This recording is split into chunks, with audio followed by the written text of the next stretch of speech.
Greetings from Suraha, which is a section of Chitwan, which is a large city in Nepal, which is a small country in Asia. Little twist in the road today. Yesterday I had contact with my former guide into the Chitwan National Forest from I think it's about 2 years ago, and it was all set up that I would come back and we'd do it again with a couple of modifications. He and I knew was his name, remained in contact on Facebook and remained in friendly contact. The guy was not playing me. I had to insist on tipping him at the end. And I only did that because I couldn't see not doing that.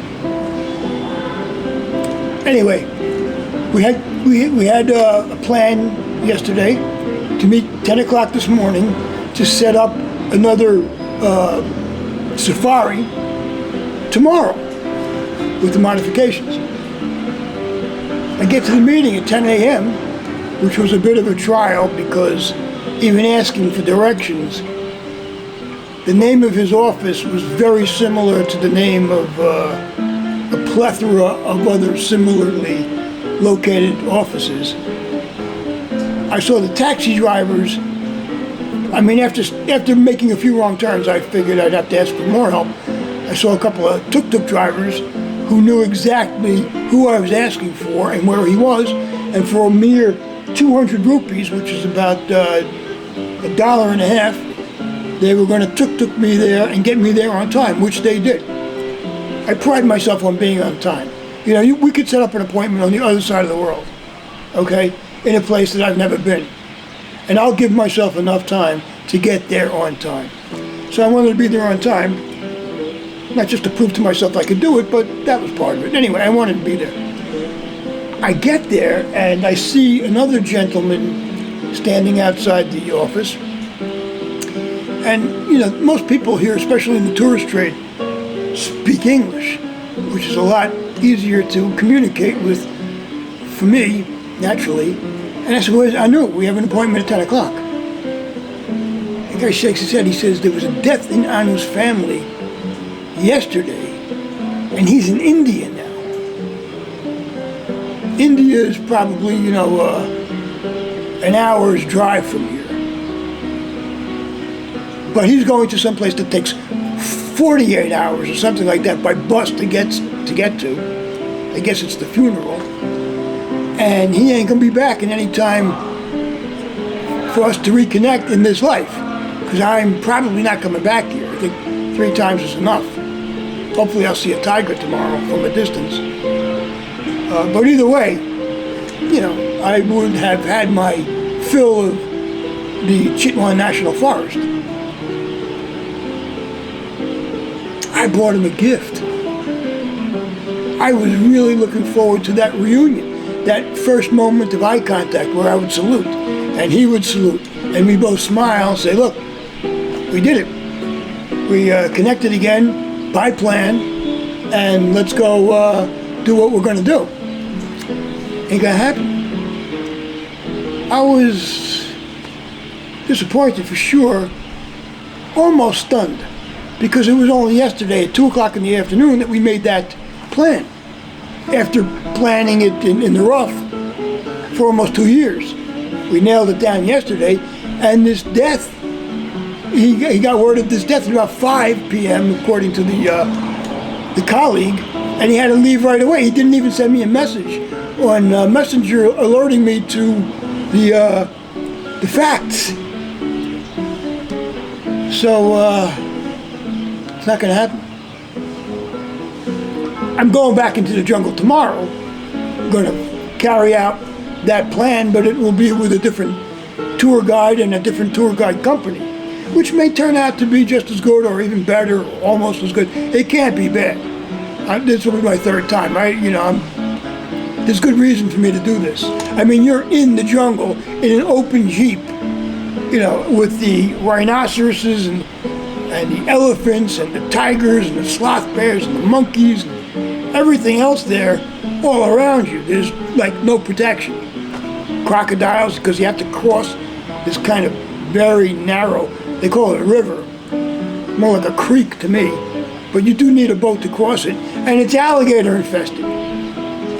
And there's no protection against the alligators either, except for the guy doing the rowing, who can, probably bat them down with the oar if necessary, but you're taking your chances. Anyway, it's a quick trip. It's intended to be a quick trip. Then you're on the other side, and you get into the assigned Jeep, and you take off for the day into this jungle. The park is about as big as Nassau County, Long Island, or almost. I mean, it's a big place, filled with a lot of creatures that you're not going to come across in the West outside of a zoo or a movie, which don't cut it. I mean, you're right there, and they're right there. And you make eye contact, and you're like, peace, keep going. I mean, it's a riveting, compelling, adrenaline. So, excuse me, I have a guest here. Are you busy now? For what? Did you get my message? Let me introduce you. This is Basanta Pishakwama. Yeah. Oh, go down here. Let them see. Hi. Okay, yeah. It's me, Basanta Pishakwama. There we go. I'm a waiter in this hotel. Sit down for a second and introduce yourself, Yeah. so you get your face on camera. It's not just Hello. Hello. Now, As this a time. name, Basanta Pishakwama, Hello, namaste. and Good afternoon.